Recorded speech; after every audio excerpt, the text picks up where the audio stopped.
All right. Well, let's go ahead and move on then to what I think is going to be a pretty big topic for the week.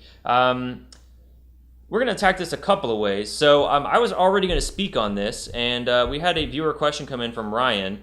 Ryan asked, I don't understand what the beef between Marvel and Fox is. Why do you think there's a rift? People love the X-Men films. And part of what spawned me to even do this segment to begin with was there was, I think it came out this week, maybe it was last week, there were some new Secret Wars t-shirts that have been revealed in sort of like retro comic book cover t-shirts because Secret War, the new version, is going on right now.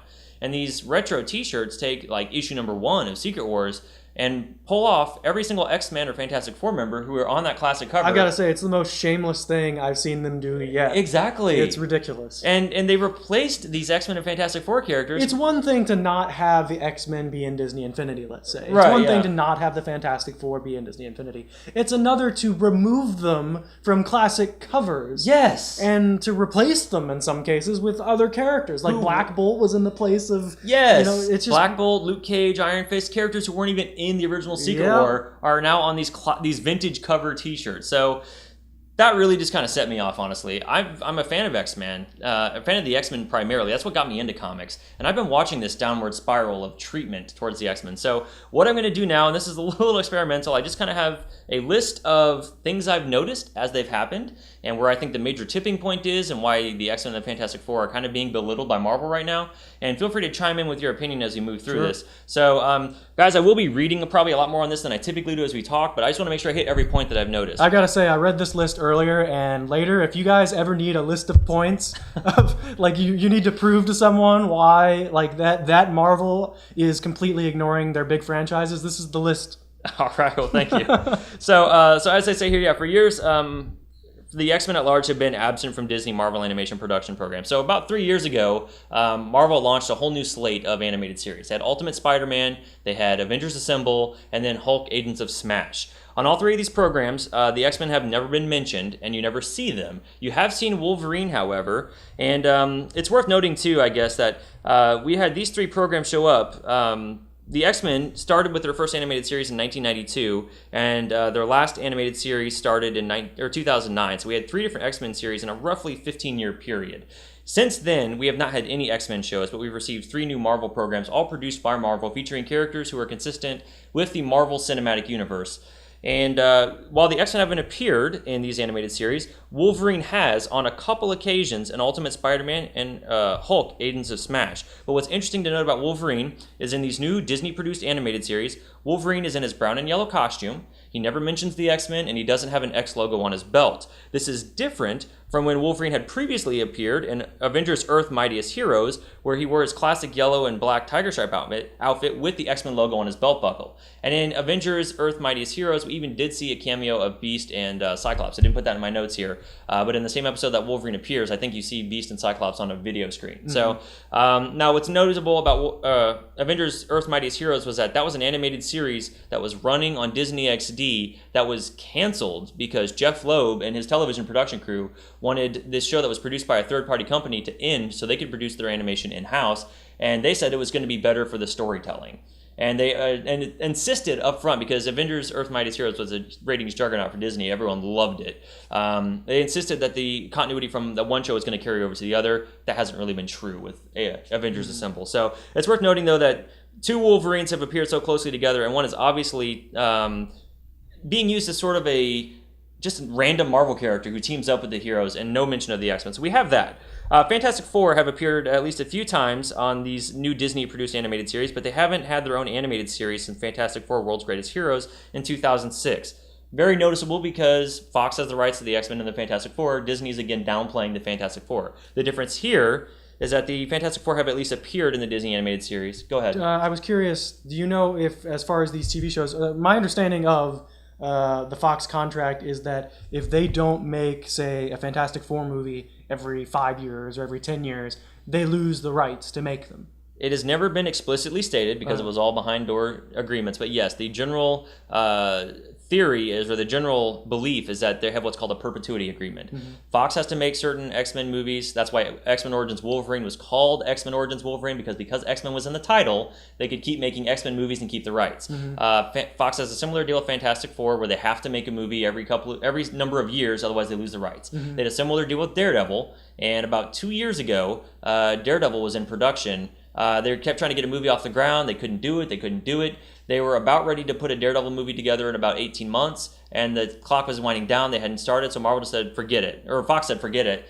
And they didn't make a movie, and within months of the rights going back to Disney, we get the announcement of Daredevil Netflix coming. Right. So that's kind of how that's going. As long as they keep making the movies, they keep the rights. Does that work for these TV shows too, or must it be a movie? At this point, all animated series rights for any property are now under Disney's umbrella. Gotcha. So they could totally be doing an X-Men cartoon. They could totally be doing a Fantastic Four cartoon. They're choosing not to. Gotcha. Because they have their own agenda. Yeah, they do. So that's what we've seen there with the animation department. Now, last year was the 75th anniversary of Marvel. Well, really, it was the 75th anniversary of Timely Comics, which was acquired and became Marvel. But the logo and all the branding for the for that event didn't feature the Fantastic Four or the X-Men. In fact, there was a logo that they kept flashing that featured, I believe it was Captain America, Iron Man, Hulk, and Spider-Man. So, and then there was a magazine that was released exclusively to comic shops for the 75th anniversary. I think it was the same week that a television special happened. This magazine had a great cover by Alex Ross, who's a famous comic book painter artist. This cover for the 75 years of Marvel featured no X-Men or no Fantastic Four. Now, granted, they were inside the magazine, but they weren't on the cover, which is what they're trying to sell you on the property with. And then, there was that TV special where they talk about the history of Marvel, starting from Timely Comics, moving through the 1960s. It was hosted by Emily Van Camp, Agent 13. That's the one we watched, wasn't it? We watched it, yeah. And they at least mention the Fantastic Four, because really that was the start of Marvel, basically. It was their first superhero team.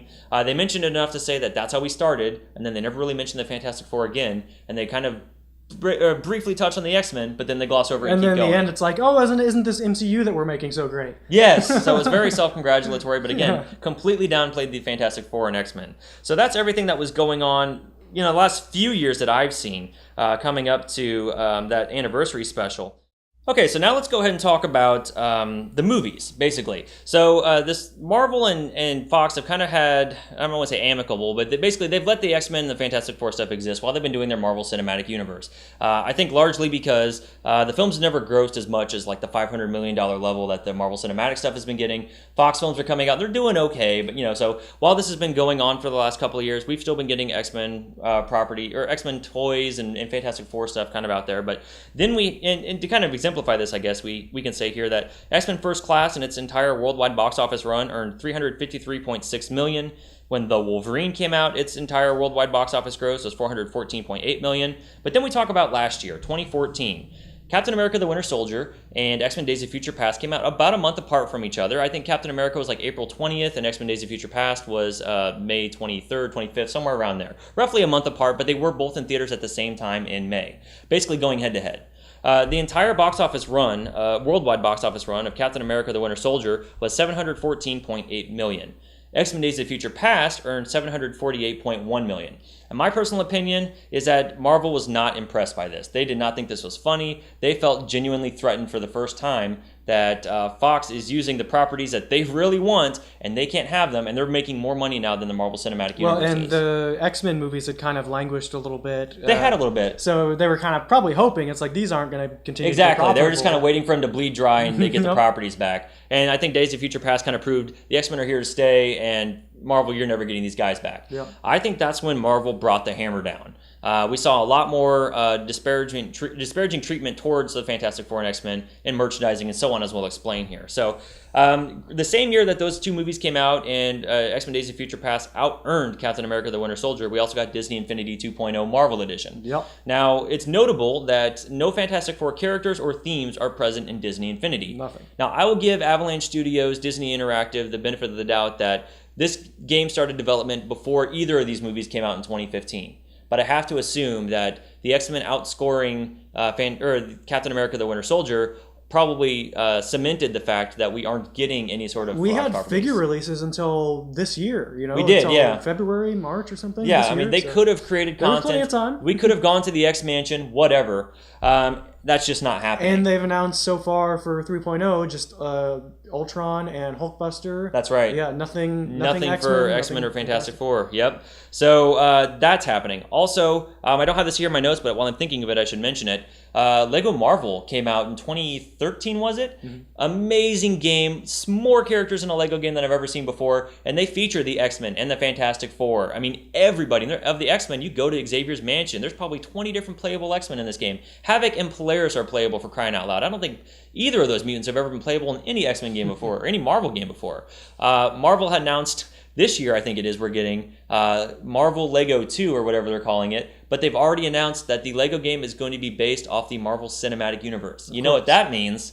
No X-Men, no Fantastic Four. So I'm hoping I'm wrong about that. They haven't confirmed any character listings, but based on the attitude we're seeing from Marvel, you might want to keep your first copy of Lego Marvel, because the second one may feel a bit limited in scope. Not that we were going to get one anyway, but I guess that rules out any Ultimate Alliance.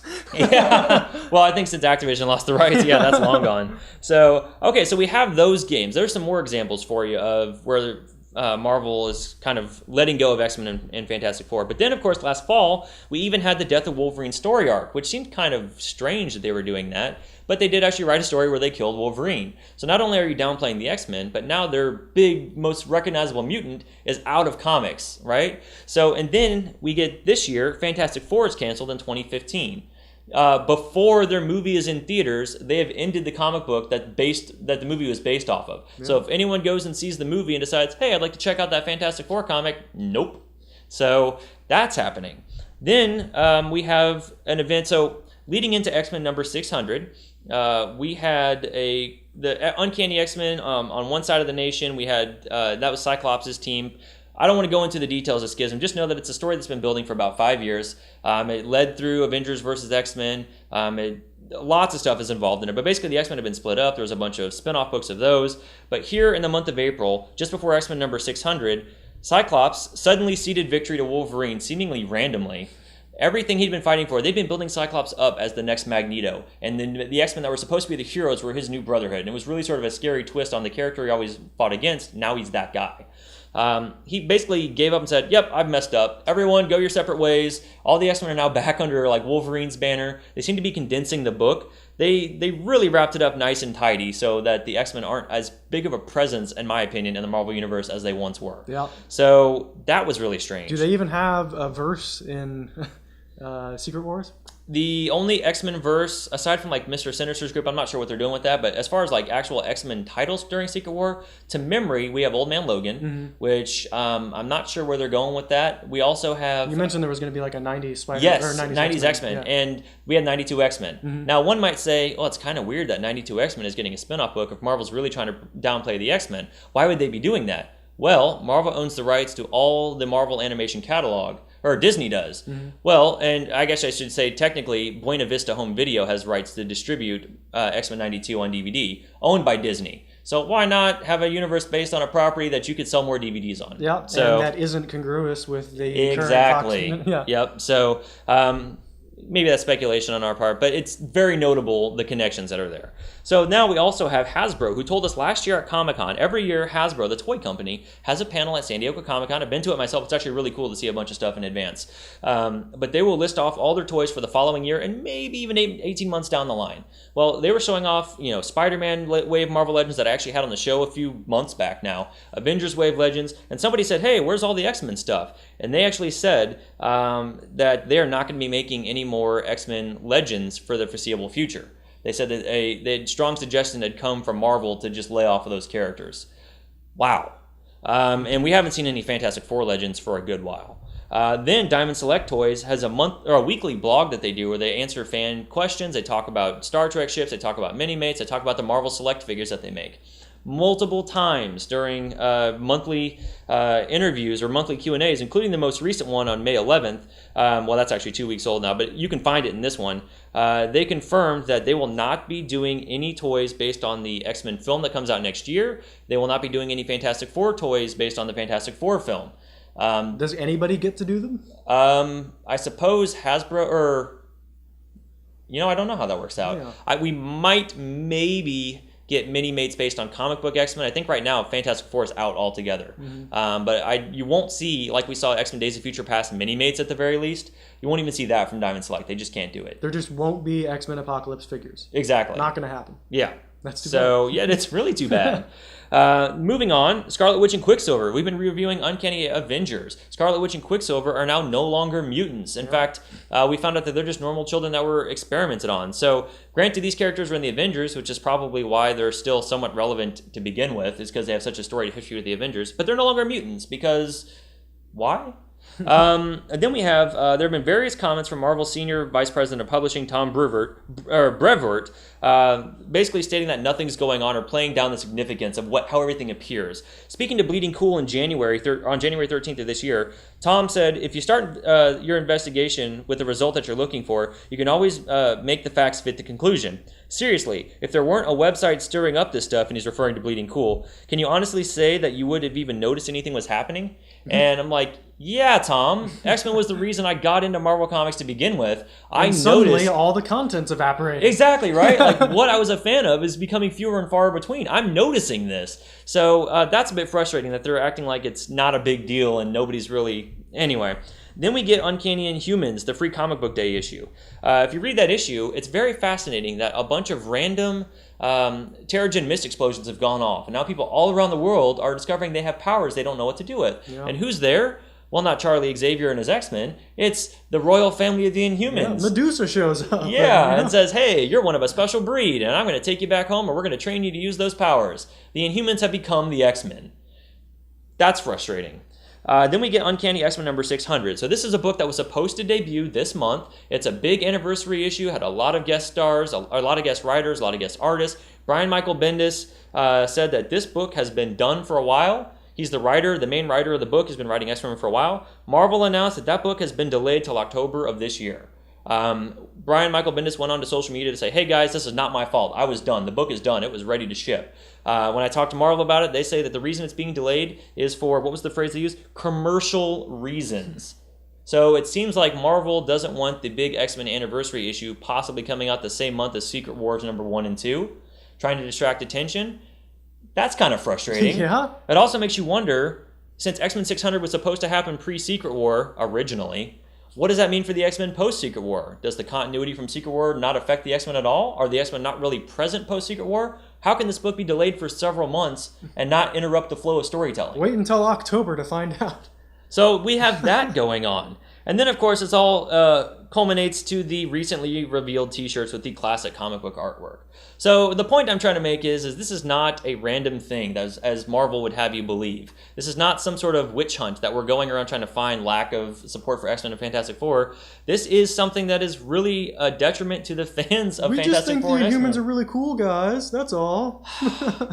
I mean, I understand corporate synergy. I understand that they want to promote the product that they have complete 100% film rights to. But at the same time, is it so bad if somebody goes watch an X-Men film and then decides they want to read the comic books that Marvel does make 100% of the profit on?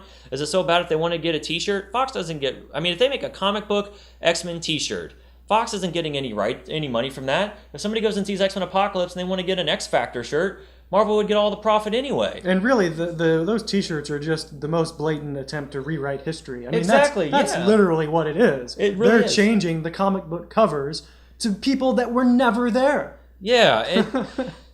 As a fan of X-Men primarily, this has been, frankly, heartbreaking and frustrating to deal with over the last couple of years, and it just seems to be getting worse. And the most frustrating thing about all of it is that Marvel knows what they're doing, they're not admitting it, and they don't seem to care.